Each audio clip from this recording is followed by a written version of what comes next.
From Bald Stanley, and yeah, it was pretty important for me that you were in this video, of course. LOL, welcome to America.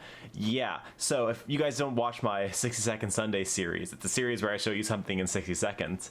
And in this video, I talk very briefly about the fact that I almost got shot by a dude. Now, it's not like he had his gun directly pointed at me with his finger on the trigger, but he had his hand on his gun, and he was ready.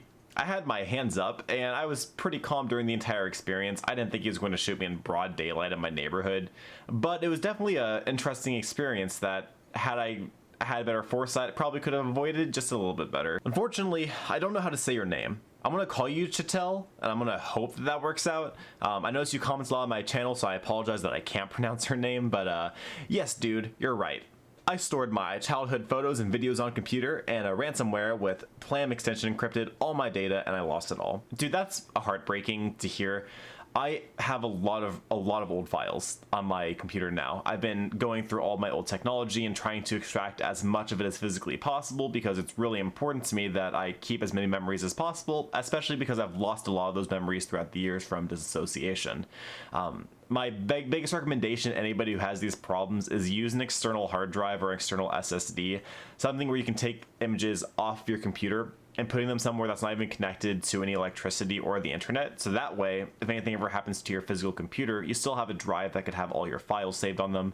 I keep all of my raw videos on my Samsung SSD. It's like a 500 gigabyte one, and I'm planning on getting a second one just dedicated to pictures and memories, and I'm going to keep that in a super safe spot. So I hope that you guys do something similar to that. So this guy went on 2 separate rants on my channel. I'm not going to give him the attention to show all of the rants, but I'll show this one just for the case of it. Short answer, yes. Of course bald men can still get girls, but you'll always have those girls who don't like bald men, so your options decrease.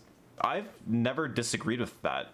I completely agree that by having a bald head, there are certain girls out there that will not date you. I even gave the example of comparing mangoes and apples, how you could be the juiciest apple in the world, but if a girl's allergic to apples, she's not going to eat you. If you're the best mango out there and a girl hates mangoes, guess what? She's not going to eat you. The fact of the matter is, regardless of if you're bald or not, a girl's not going to want to date you if you have certain attributes that they don't like. Now, where I think you're falling into the trap, Taylor, is you're making the assumption that every single girl or most girls out there are going to date somebody because they're bald, and you're just wrong. There are plenty of bald guys out there that are dating wonderful women. Whether or not that you think that they're worth dating is based on your preferences. I'm sure there's a lot of girls out there that would love to date you, but because they're not your type, because they don't have the perfect build, not the perfect height, that you're stuck with to date them. And I think that's disappointing. I think you should really reevaluate how you view the world. I think that focusing on what you can control and exercising positivity in what you do will lead you to be a happier person than by thinking that your options are shit just because you have a less hair than another guy. Also, I noticed you stopped responding to my comments. I guess you're done with the argument. From Dr. Bacala Bob the Zebra, XD, a rant worthy of Dr. Bacala Bob. That was great.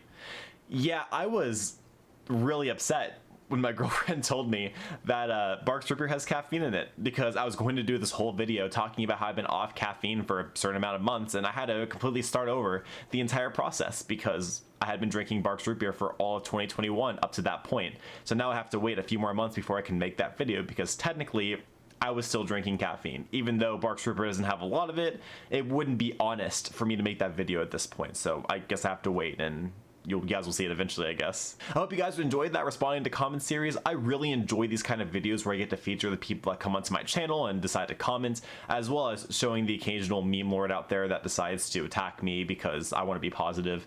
If you guys enjoyed the video, I hope you give it a like. If you want to see more, subscribe, and do not forget to keep it casual.